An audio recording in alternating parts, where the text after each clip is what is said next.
जुमे के वक्त भी लोग खत पकड़ा जाते हैं और ऊपर सिर्फ लिखा होता है खादिम हुसैन रिजवी। मैं समझ जाता हूँ इसमें इसने मुझे गालियां दी हैं।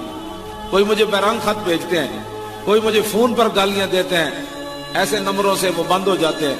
लेकिन मैं अल्लाह का शुक्र अदा करता हूँ कि कसेरा खूने न करदाएम व कसेरा न कुश्ताएम जुर्मम हमी के रुए तू आशिक रुए तू गश्ताएम।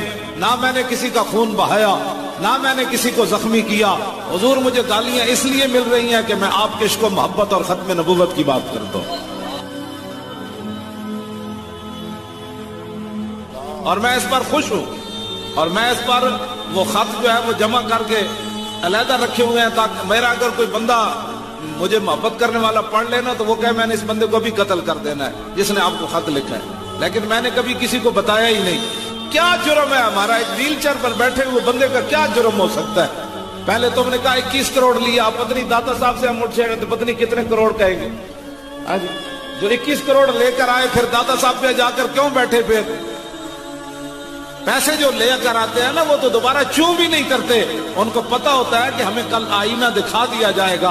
हमने तो कहा था कोई लाओ और क़यामत वाले दिन तक तुम्हें मोहलत है कि हमने खत्म नबूवत और नामूस रिसालत पर गद्दारी किया तो कोई लाओ बात।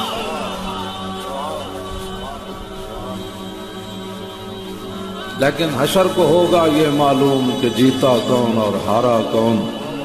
और हम सुए हशर चलेंगे शाह अबरार के साथ और काफिला होगा रवां काफिला सालार के साथ।